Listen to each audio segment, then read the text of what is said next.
Hey, it's Nikki, and today's episode is a special series called In the Loop, Communicating for Maximum Leadership Impact with my friends from Borshoff. I am a huge fan of the work Borshoff does to advance internal communication, and so happy that they have joined Gut Plus Science for a special series. Get ready for internal communication inspiration. There's so many nuggets of wisdom here. Hey, it's Katherine Coble, your host for a very special Gut Plus Science series called In the Loop, Communicating for Maximum Leadership Impact. Our big goal is to help leaders become better communicators, because communication is your best tool for leading well. Let's go ahead and dive into this month's topic. Well, today I am very excited to have a very, very special guest with me. It's my husband, my friend, my business coach, and my collaborator in all things leadership development, Craig Coble. Yeah, good to be here. Yeah, Craig is the founder and chief advisor of Concentric Leadership Group, which is a peer advisory group for faith-forward leaders. And it's actually a group that I've been a part of for a while now. And it's, I would say, the highlight of my month to get together with my peer group. That's great. Yeah. A day with me, and it's the highlight of your month. Yeah. So thanks for being here, Craig. Welcome. Yeah, thank you. I'm really excited about being here. I've been waiting for an invitation. It's been nearly a year now, podcast after podcast, guest after guest, and finally I get the call. That's fantastic. And I'm really excited to talk about one of our favorite things that we get to do. We look forward to doing it together every year, and that's the Global Leadership Summit. Yeah, we do. We do. So I'm so sorry it's taken me over a year to have you on. My apologies. But yes, Global Leadership Summit is something we look forward to every year. I think we first started doing this probably more than a decade ago, right? We were doing the live stream. They did a live stream all over the world. I think I found a book recently that was dated 2013. Oh, wow. A Global Leadership book, yeah. Yeah. But in about 2019, we decided we were going to go to Chicago and be a part of the live studio audience. Yeah, it changes everything. It really does. The energy is so amazing. And we have found so much value in what the leadership speakers have spoken to every year. And so that's really what we want to do today, is just talk a little bit about that. Well, yeah, every year the speakers just bring this these new ideas and then just these reminders of things that leaders should know and should be doing, and really kind of what leadership boils down to on the most basic level. Every year it seems like they talk about listening well and caring deeply, and then just creating environments where people can really reach their full potential. Yeah, I love it. It's one of the highlights of my year every year. And so I thought today what we could do is just do a little bit of a roundup of some of the things that we heard, some of the lessons that we learned at the 2025 conference, which we just went to recently. Yeah. And the first person who opens up the show is a guy named Craig Groeschel. Yeah. So tell us, Craig, a little bit about who is Craig and what did you take away from him? Oh, yeah. Craig Groeschel. Craig is known as a leader of leaders. I mean, this guy, he talks the talk, he walks the walk. He really sets the tone for the leadership conference every year as kind of that opening keynote speaker. And you might remember Craig began the talk this year by saying, "What if I told you everything you think makes a great leader is probably wrong?" That's a great way to start a leadership conference, isn't it? He said most people kind of imagine this extraordinary leader, this version of someone who has great courage, who can articulate these big ideas and this audacious vision. He kind of really talked about a guy like William Wallace from Braveheart, stand on the hill going, freedom, But Craig said, basically, great leadership isn't flashy or hyped. Great leadership is actually what he called boring. He said, you don't have to be the greatest leader or the best leader. You just have to be consistent.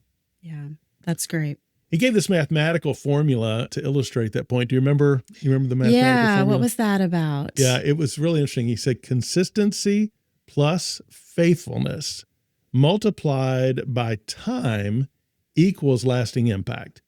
And here's how that formula works. He said, if you consistently focus on the right inputs, those actionable items, and faithfully push back on the desire for the quick action or the instant results, the right outcomes eventually follow. And he gave this simple explanation. He said, because small habits change things, right? Certain rhythms that are repeated again and again, they impact not only our lives, but our relationships and our leadership.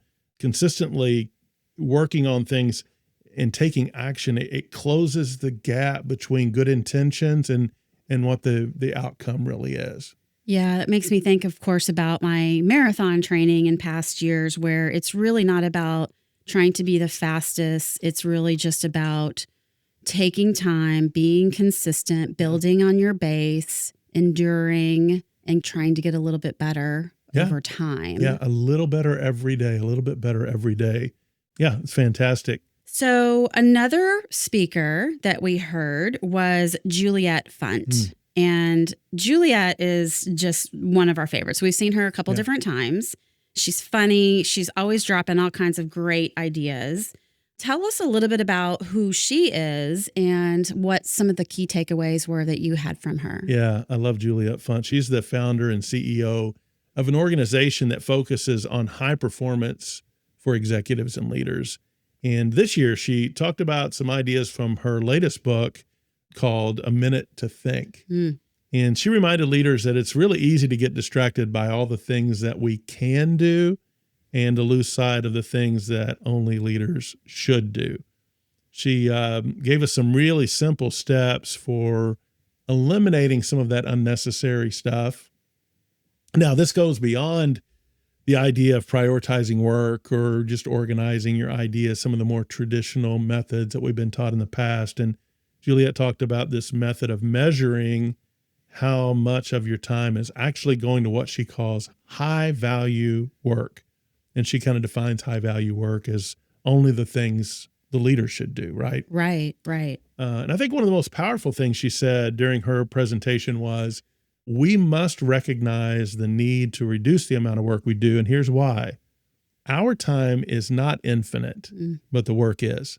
There will always be more things to do, but we can't add any more time to our days. And so, she was really, she brought a challenging message because every leader wants to do more, accomplish more, grow more. So it was a fantastic talk. Yeah, absolutely. You know, the thing I always love about Juliet is she's always reminding us to edit our thinking, to edit what we focus on as leaders. And it's just such an important skill set to have because, like you said, we could focus on 100 things, but the more we can stay focused, you can't focus on 100 things. You can only focus on a few things. We can try to do many, many things, but when we do get that focus, that's when we can really make some true progress. So I love that. Yeah, fantastic. And one of the speakers that was new this year was a young lady named Erica Dewan. Now, Erica focused very specifically on some communication strategies for the 21st century because things have changed, especially in the last 5 to 6 years. So, Kat, tell us what you took away from Erica's talk. Yeah, I loved what Erica had to say about this idea of what she called connectional intelligence. You know, we all know how much the world has changed, particularly since COVID. There's much more remote, more hybrid type of work. And for knowledge workers, for office workers, we're just doing a lot more digitally than we ever did before. Oh, yeah. With text and chat and absolutely. And video calls. Yeah. Definitely. And so whenever we're doing all of that digital communication, and also keep in mind, some of that is what we call synchronous, and some of it is asynchronous, meaning we're doing it real time, synchronous, versus, you send an email, that's asynchronous because someone gets it and then they read it on a different timeline than when you sent it.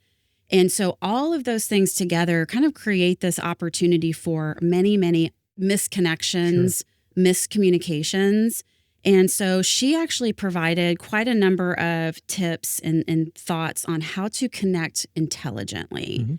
And I just loved, there were some particular gems that I really took away that I wanted to share. So one of them was, she said, reading messages carefully is the new listening. And I'm curious what you think about that.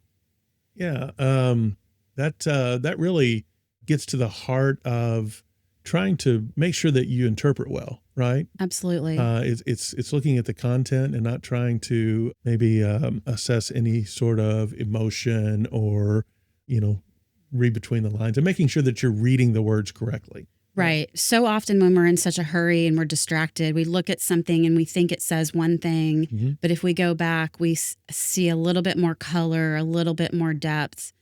But I think the second point she made goes right along with that. And I thought that one was really fascinating. And she said, writing clearly is the new empathy. Yeah. Now, I'm curious what you think about that one. Writing clearly is the new empathy. Yeah. Well, because I'm not really equipped with a lot of empathy, I think maybe I'll let you explain that one. Nobody has ever accused me of being too empathetic. So you tell us what it means.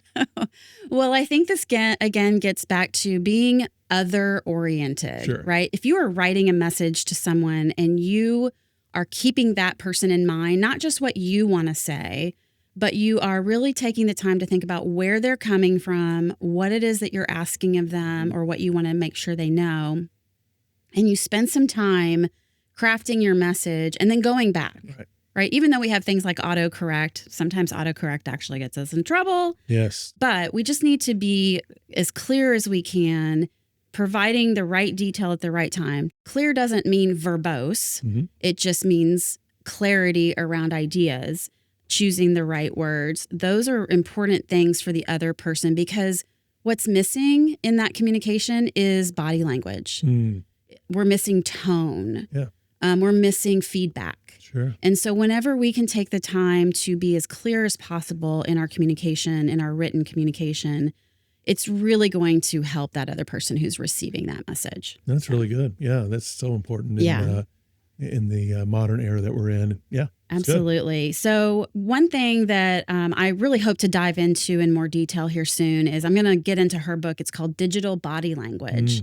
And I'm pretty excited to see all the other things that she has to talk about, given my interest in communications. Sure, yeah. And I think there's probably even a full podcast episode all around digital body language somewhere in the future. Yeah, for sure. It's definitely a needed skill right now. Yeah. And I don't think that's going away. It's going to change anytime soon. Definitely. Okay, so the next speaker that I'm going to mention here is one that I think was a favorite of yours at the conference. Sure. And it was Nick Saban. Mm-hmm. He's the 7-time national championship winning coach and a Hall of Famer at the University of Alabama. Yeah. And he did a bit more of an interview style at the conference. What were some of the takeaways that you had from Coach Saban? Yeah, I loved hearing Coach Saban's stories. He talked a lot about his coaching days and his relationships with his players, and really kind of most of all, even his relationship with his wife, Miss Terry. And man, there's so many great stories. But I think my big takeaway from the interview with Coach Saban was really his take on two different types of leadership. And that type one, the first type, he said, was the transactional leader. And this is the kind of person who's very results oriented. They're always looking for the win. And you might think that that's the kind of guy you would want running your football program, right? The kind of guy who would lead your team to 7 national championships. But Coach Saban was not that kind of leader. He was not a transactional leader. He said he learned very early on to be a transformational leader. And the transformational leader is really focused more on making sure that, in this case, making sure his players were learners.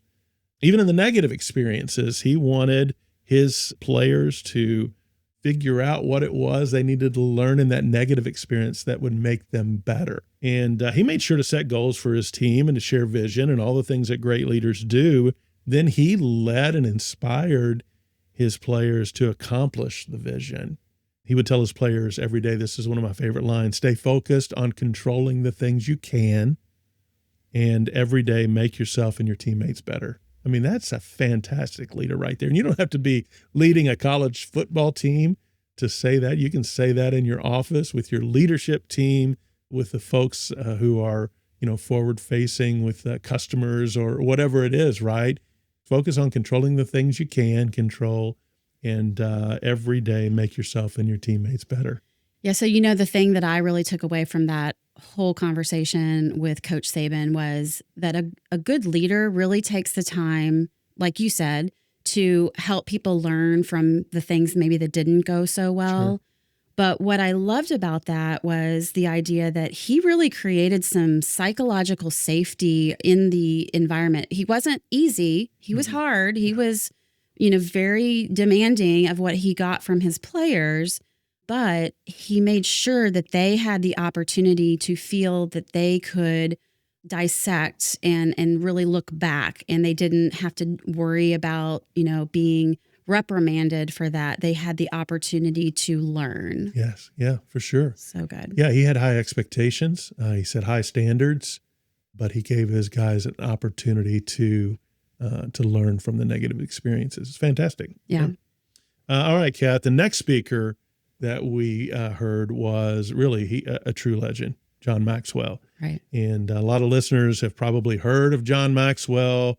But for those who haven't, why don't you tell us about him and what you learned from his message at the GLS? Yeah, man, John Maxwell, he is what I would call the father of all leadership development. He's been around for decades and decades. He has written actually more than 100 books on leadership. And those books, of course, have sold tens of millions of copies. And they're actually translated into, I think about 50 different languages all across the world. Yeah. So clearly he's got a lot of influence. And really that word influence is the first thing I always think of when I think of John Maxwell. He's constantly talking about the idea of leadership being influence. It's not about your title. It's not about power. It's really about having influence with your circle of people. So a single mom can be a leader. A teacher can be a leader. A teenager can be a leader among their friends. And it really just has to do with that fact that they have that influence. Yeah, everybody has influence with someone. Right. And so everyone is a leader, and they need to learn how to develop those leadership skills inside them to influence people well. Yeah, definitely. When it comes down to it, I think really a big factor that John is always trying to teach about is this idea of caring well to lead well. He's really focused on the relationship between the leader and the people who are the followers. And he's just always encouraging leaders to make personal connections. That doesn't mean being best friends with the people that you lead, but it does mean knowing them as individuals and understanding where they're coming from, knowing what their strengths are, and caring about the things that they care about so that you can make a better connection. Yeah, he often talks about it, and in some of his books even writes about the fact that when people know that they're cared for and known deeply, they will actually give you permission to lead them, right? So you're not leading out of a position because you're the boss. You're leading because they trust you and you've done the work to build that trust, and they give you permission then to become their leader. Right. That's a great way to look at it. In recent years, John has been focusing on this idea of leadership legacy, and that's really what he focused on at the conference this time around. He was just encouraging leaders to think about their legacy.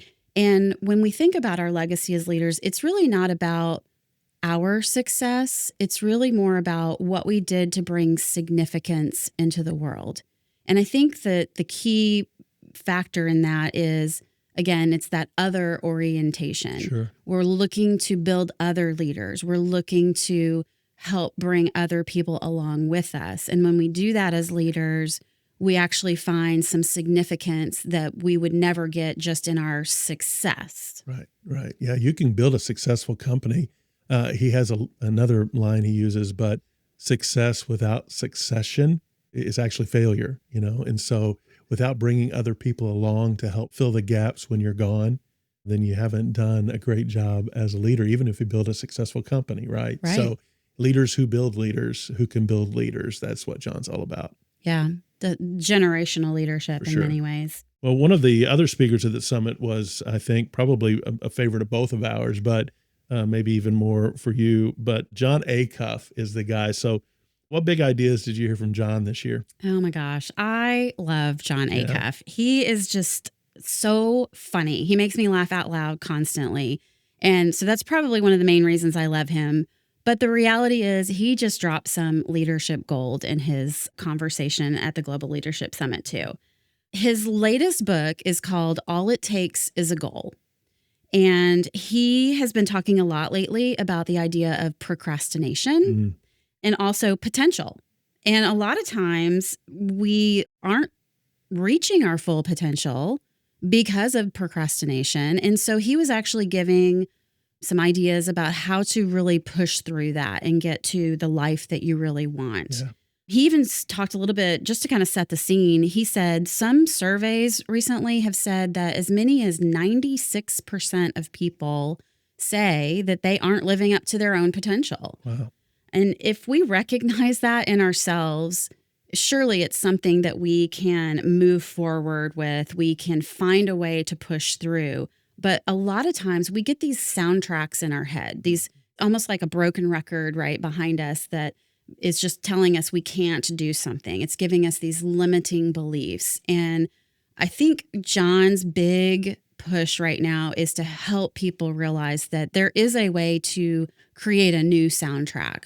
There is a way to get those kinds of ideas out of your head to make room for a new idea that can help you progress to accomplishing the things that you want to accomplish. Yeah, we've got this nagging voice inside our head sometimes that says you're not ready, or you don't know enough, or whatever it is, right? And it just keeps us from moving ahead. It keeps us from, as you said, stepping into new things, or even considering ourselves a leader.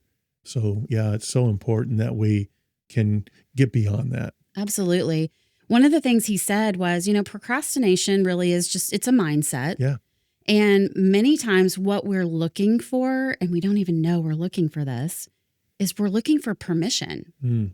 I thought that was a really interesting idea. And so he was talking a little bit about the 4 permissions of a leader. Yeah. Tell us about those. Yeah. So whenever we feel like we've got permission, we can move forward a lot more successfully. And the 4 permissions that he said we as leaders need are first of all, the permission to dream. Yeah. So like, what do you want to do, right? To dream about that, exactly. to figure that out. Yeah. Yeah. Come up with that plan of what direction you're going in. And then the second one he talked about was the permission to plan. So the plan, kind of how you'll do it. Right. Right. Yeah. The third one that he mentioned was the idea of the permission to do. Yeah. So with this, you're kind of asking yourself, am I really doing it? Right. Am I really putting action to the plan? Exactly. And then that last permission being the idea of permission to review. Yeah. So going back, looking at what's working, what's not working, because it's not enough just to have a plan. Also, you can't let things run on autopilot.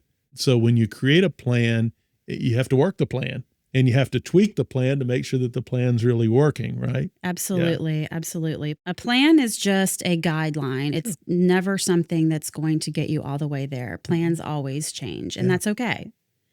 But I also love this other idea that he shared was that paper shrinks fear. And what I loved about that was basically what he was saying was when you put to paper your ideas, when you write that plan out, when you put it down and document it, that helps you really work through the possibilities. And it really takes away the sting of that fear of, am I good enough? Can I really do this? Those are the kinds of things that putting it down on paper are just really going to help you work through. Yeah, I always encourage leaders to move the ideas that are in their head down to the pen and paper, because a lot of times things change. I don't know how that happens, but from the thought process to the actual writing process, and I even suggest writing it out longhand, pen and paper style, as opposed to keyboard.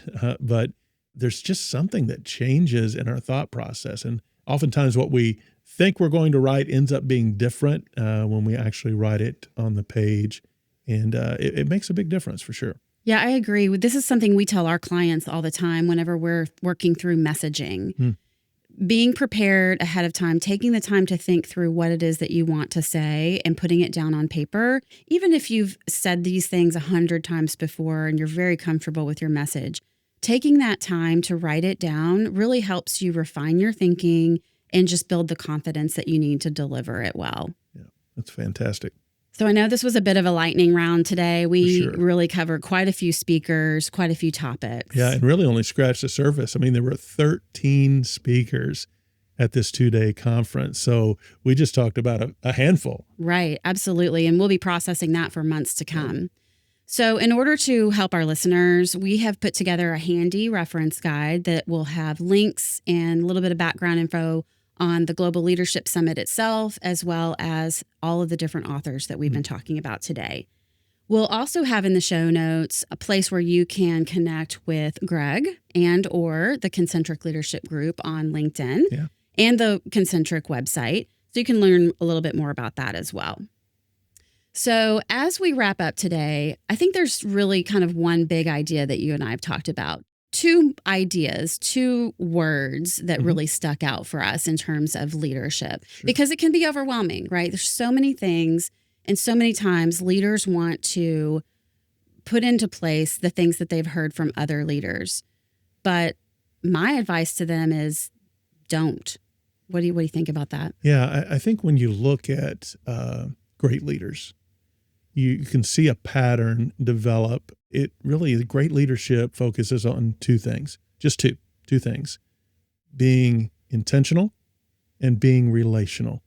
The great leaders had a plan, and they worked the plan, and they adjusted the plan, but they were intentional about moving forward.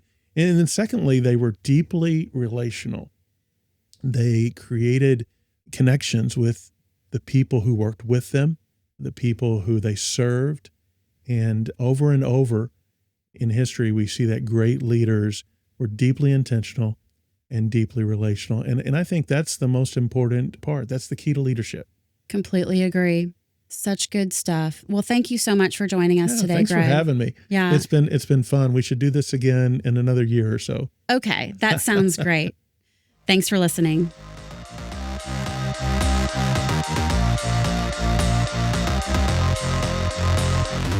We just left the world a little bit better. Now, go do something with it.